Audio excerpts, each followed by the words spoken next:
परिषद पर अपन बात करेंगे। राजनीति विज्ञान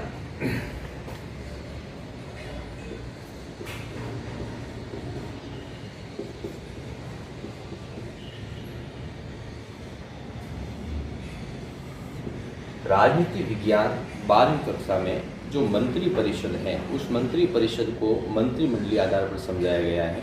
इतना व्यापक रूप से नहीं समझाया गया, लेकिन फिर भी वो एक टॉपिक दिया गया है, उसको अपन क्लियर करेंगे। आज जो टॉपिक है कक्षा 12th में वो है अपना मंत्री परिषद।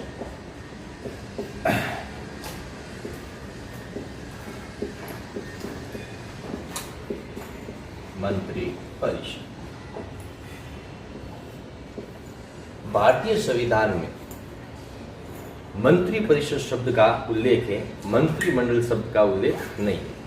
भारतीय संविधान में अनुच्छेद 74 भारतीय संविधान में अनुच्छेद 74 भाग फर्स्ट में मंत्री परिषद की बात की गई है। इस प्रकार से लिखा गया है कि राष्ट्रपति की सहायता के लिए एक मंत्री परिषद होगी जिसका प्रधानमंत्री होगा। यानी 74 फर्स्ट में है वो मंत्री परिषद की बात की गई है और 74 सेकंड में है, ठीक है ना। और कई बार इसमें फोर्थ भाग भी जोड़ा गया है, तो कंफ्यूज होने की जरूरत नहीं है, ये दोनों प्रधानमंत्री से संबंधित है, ठीक है ना। तो 74 में यह कहा गया है कि भारतीय संविधान में एक मंत्री परिषद के गठन की बात की गई, लेकिन मंत्री परिषद है वो पूर्ण रूप से उत्तरदायी किसकी तरफ होगी? राष्ट्रपति की तरफ। कहने का तात्पर्य यह है कि राष्ट्रपति की सहायता के लिए, राष्ट्रपति की शक्तियों को निभाने के लिए, राष्ट्रपति की आज्ञा का पालन करने के लिए मंत्री परिषद का गठन किया जाएगा। और आर्टिकल 74(2) और 4 में ये बताया गया है कि उसका जो प्रधान होगा वो प्रधानमंत्री होगा। कहने का तात्पर्य है कि राष्ट्रपति प्लस प्रधानमंत्री प्लस मंत्री परिषद, मंत्री परिषद। अब देखिए इन दोनों के मध्य, राष्ट्रपति और मंत्री परिषद के मध्य जो कड़ी का कार्य कर रहा है वो प्रधानमंत्री कर रहा है। कोई भी मंत्री परिषद की इंफॉर्मेशन है वो प्रधानमंत्री सामूहिक बैठक के आधार पर लेगा और वो आगे परिषद किसको करेगा? राष्ट्रपति। या राष्ट्रपति को कोई भी कार्य करवाना है या संवैधानिक रूप से जांच करनी, तो वो आदेश से परामर्श के रूप में वो किसको करेगा? प्रधानमंत्री को। और प्रधानमंत्री आगे जाकर बैठक किसकी लेगा? मंत्री परिषद। इसीलिए प्रधानमंत्री को राष्ट्रपति और मंत्री परिषद के मध्य कड़ी के रूप में जाना जाता है। तो अपन ये क्लियर समझ गए भाई कि इसीलिए प्रधानमंत्री है वो दोनों के एक पहलू या दीवारों को तैयार करने में एक अपन कह सकते हैं मंजिल का आधार है। इसी तरह मंत्री परिषद और मंत्रिमंडल, कई बार अपन ने देखा होगा मंत्री परिषद शब्द के उल्लेख में मिलता है और मंत्रिमंडल भी मिलता है। भारतीय संविधान में मंत्री परिषद शब्द का उल्लेख मिलता है और अपन कई बार पढ़ते हैं उसमें मंत्रिमंडल शब्द भी मिलता है अपन को, लेकिन पूर्ण रूप से उल्लेख मंत्री परिषद का किया गया है। थोड़ा मैं बता देता हूँ आपको कि मंत्री परिषद और मंत्रिमंडल ये दोनों थोड़ा ध्यान रखें। मंत्रिमंडल इन दोनों में ज्यादा इतना डिफरेंट नहीं है। जब हम मंत्रियों के प्रकार के बारे में जानते हैं कि मंत्री कितने प्रकार के होते हैं, उस समय ये पंक्ति अपन को समझ में आ जाएगी कि भाई मंत्रिमंडल क्या है। मंत्रियों को मुख्य तौर से 4 भागों में विभाजित किया है। किसी पूरा जो छोटे लेवल की किताब होती है कक्षा 1 से 10 तक होती है, उसमें 3 प्रकार भी बताए गए हैं, लेकिन मंत्रियों के 4 प्रकार होते हैं। पहले होते हैं केंद्रीय मंत्री। केंद्रीय मंत्री में ध्यान रखना थोड़ा सा एक बात का, इसको कैबिनेट मंत्री भी कहा जाता है। कैबिनेट मंत्री, ठीक है। दूसरा है राज्य मंत्री,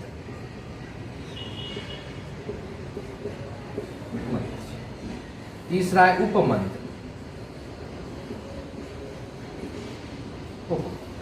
और चौथा है स्वतंत्र प्रभार वाले मंत्री।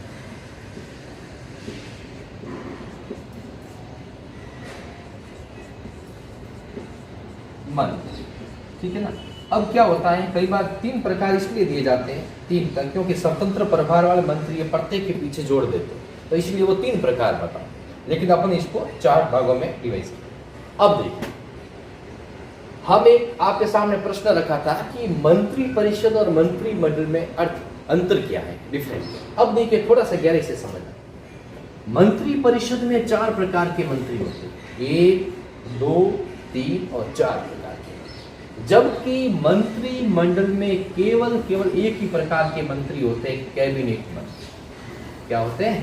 कैबिनेट मंत्री। तो ये चीज क्लियर होगी कि भाई मंत्री परिषद और मंत्रिमंडल में क्या अंतर है। तो एक तो आपके सामने हो गया कि मंत्री परिषद है, उसका रूप है व्यापक रूप, यानी उसमें 4 प्रकार के मंत्री पाए जाते हैं। मंत्रिमंडल में केवल एक ही प्रकार के मंत्री पाए जाते हैं और वो है केंद्रीय मंत्री या कैबिनेट मंत्री। तो देखो, एक व्यापक रूप किसका हो गया? मंत्री परिषद का। मंत्रिमंडल का क्या हो गया? संक्षिप्त रूप। अब मंत्री परिषद में सभी प्रकार के मंत्री पाए जाते हैं, जबकि मंत्रिमंडल में है केवल एक ही प्रकार के मंत्री पाए जाते हैं और वो कौन से है? कैबिनेट मंत्री या केंद्रीय मंत्री। ठीक है ना, ये थोड़ा सा ध्यान रखना। हाँ, तीसरा एक और अंतर हो सकता है। तीसरा अंतर ये होगा कि आपातकालीन बैठक में मंत्री परिषद की बैठक नहीं बुलाई जाती है, वो मंत्रिमंडल की बुलाई जाती है, क्योंकि इमरजेंसी कोई भी डिसीजन करना है तो सभी मंत्री कहाँ से आएंगे? स्वतंत्र, उप मंत्री, राज्य मंत्री बुलाने में समय लगता है।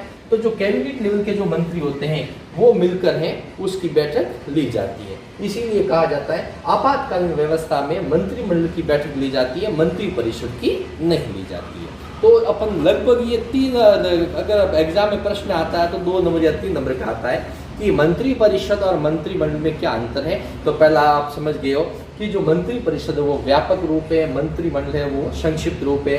मंत्री परिषद में सभी प्रकार के मंत्री पाए जाते हैं, जबकि मंत्रिमंडल में है वो एक ही प्रकार के मंत्री पाए जाते हैं, कैबिनेट मंत्री। एक और आधार भी बता सकते हो तीसरा, कि मंत्री परिषद में इमरजेंसी या आपातकालीन मीटिंग बुलाने में समय लगता है, इसीलिए नहीं बुला पाते हैं, और मंत्रिमंडल में अचानक किसी प्रकार की बैठक बुलाई जा सकती है। तो अपन ये नॉर्मल वे में कह सकते हैं कि मंत्री परिषद और मंत्रिमंडल में क्या क्या अंतर है। ठीक है, आगे हम जो इसका आधार है वो अगले वीडियो।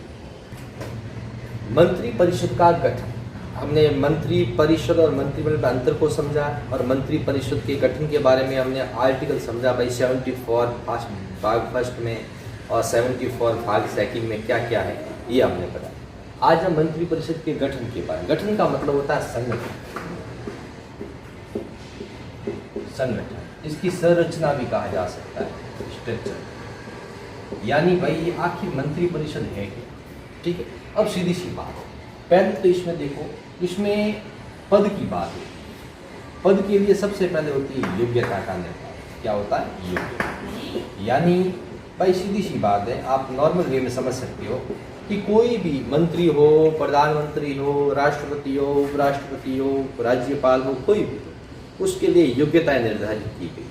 तो मंत्री परिषद के सदस्यों के लिए भी योग्यता निर्धारित की गई है, लेकिन वो शिक्षा के सेक्टर में नहीं, शिक्षा का आधार नहीं, यहाँ पर केवल एज और उसके मतलब एक वैधानिक अवैधानिक तत्व के आधार पर समझ सकते हैं। कई बार ये तथ्य होता है भाई नेता लोगों की कोई योग्यता होती नहीं, ऐसा नहीं है, संवैधानिक आधार पर दी गई है, लेकिन शिक्षा का आधार नहीं। ध्यान है, शिक्षा के आधार पर कोई भी किसी प्रकार की योग्यता का निर्धारण नहीं किया गया। सबसे पहले जो योग्यता है वो एक ये कोई भारत का नागरिक होना चाहिए, वह भारत का नागरिक होना चाहिए। अब वो भारत का नागरिक होगा तभी वो मंत्री परिषद का सदस्य बने, वह भारत का नागरिक होना चाहिए। अब ये कंफ्यूज सबसे बड़ी चीज है, देखो मैं आपके सामने रखूँ, कई बार ये प्रश्न होता है भाई मंत्री परिषद का सदस्य या कोई मंत्री बनने के लिए उस कितने वर्ष का होना चाहिए।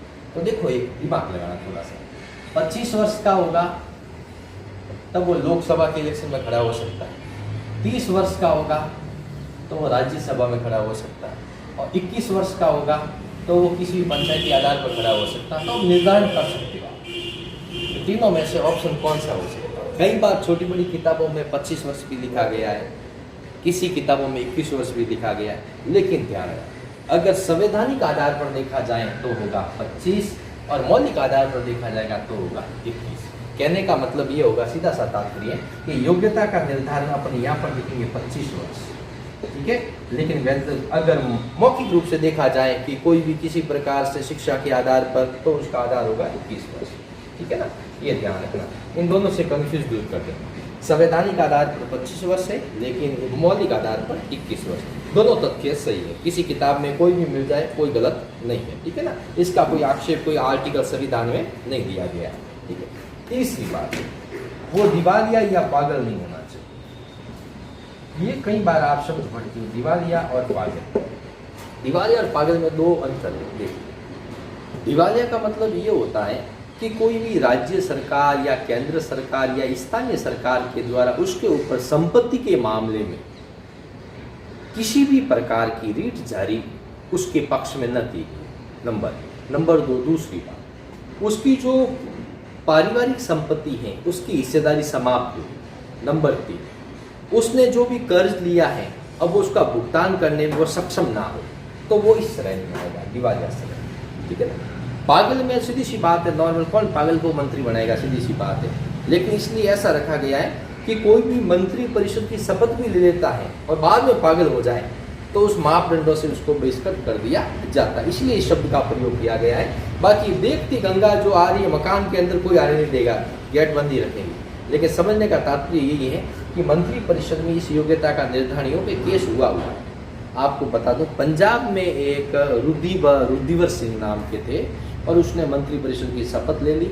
शपथ लेने के बाद उसका पारिवारिक डिप्रेशन इतना हो गया कि वो मतलब कुछ कर नहीं पा रहे थे, घर का डिसीजन नहीं ले पा रहे, तो सरकार का क्या ले पाएंगे। उस समय यह प्रावधान करने की कोशिश की गई, संविधान में तो नहीं किया गया, उसी से इस बागडोर को आगे लगाया गया और इस शब्द को जोड़ा गया, पागल शब्द को, ठीक है ना। तो कहने का तात्पर्य ये विशिष्ट योग्यताएं हैं, वह भारत का नागरिक हो, उसकी आयु क्या हो, दिवालिया व पागल ना हो, और वह राजनीति का ज्ञाता हो। इस शब्द का भी उल्लेख है। अब आजकल तो मालूम है आपको किस प्रकार की राजनीति का ज्ञाता होते हैं, ठीक है ना। अगर असलियत देखे जाए संवैधानिक आधार पर, तो जो वास्तव में जो मंत्री नेता जो सक्षम होता है वो वहाँ पद तक पहुँच ही नहीं पाता है। और जो रही दूसरी बात लोगों की, जो संवैधानिक आधार, हाँ ये ठीक है, जागृति हो रही है, जनता में पूर्ण रूप से जागृति मिल रही है, लेकिन ये इसका एक आधार नहीं है कि इसका निर्धारण किया जा सके या इसी के आधार पर सुधार हो सके या इसी के आधार पर अच्छे मंत्रियों को राजनीति में प्रवेश मिले। नहीं, बड़े बड़े आयोग, बड़ी बड़ी कमेटियां, बड़े बड़े संवैधानिक संशोधन और बड़े बड़े निर्णय लिए जाएंगे, तभी जाकर ये संशोधन हो पाएगा, अन्यथा किसी प्रकार का कोई संशोधन संभव नहीं है। योग्यता के आधार पर कार्यकाल वगैरह आप अगले वीडियो में